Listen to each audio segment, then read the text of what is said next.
Quel regard porter sur les épreuves? Si le métier peut être un facteur d'épanouissement, il est aussi facteur de crise et d'épreuve. Frustration, conflits, harcèlement, mise au placard, perte d'emploi, tout cela se traduit par de la souffrance qui impacte la joie de vivre, l'estime de soi, la confiance en la vie. Il est très pénible d'avoir le sentiment de ne pas avoir prise sur les événements. Or, notre vie ressemble parfois à l'envers d'une tapisserie parcourue par un réseau inextricable de fils.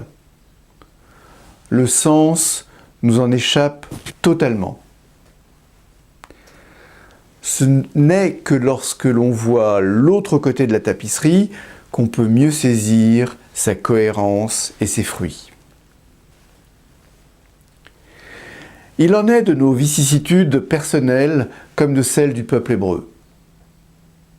Ce peuple de Dieu a connu de multiples épreuves.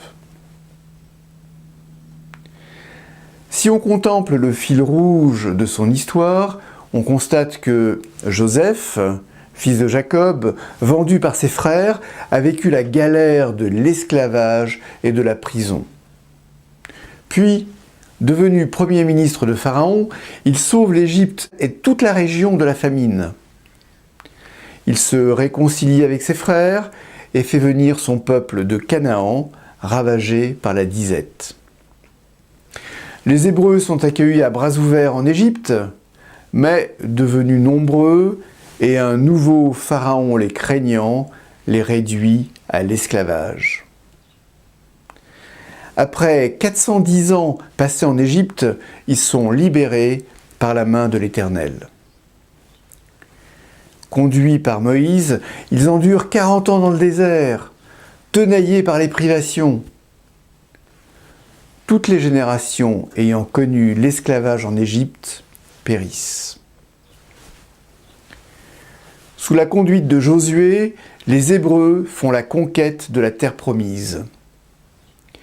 Ils y fondent les 12 tribus d'Israël. Or, sur les 12 tribus, seules 2 ont survécu. Ils ont aussi connu l'exil à Babylone. Ils instaurent une royauté dont un roi prestigieux fut le roi David. Or, c'est de la lignée de David que naquit Jésus de Nazareth. Ainsi, en partant de l'acte criminel des frères de Joseph, l'écheveau des événements montre que ceux-ci ont présidé à la montée messianique et débouché sur la venue du Christ. Seul le recul et la vision globale de l'histoire permet de donner du sens à tous ces événements. Il en est de même à l'échelle de nos propres vies. Il nous faut parfois accepter de ne rien comprendre, car cela échappe au mental ordinaire. Seule une foi à toute épreuve permet d'accepter l'inacceptable.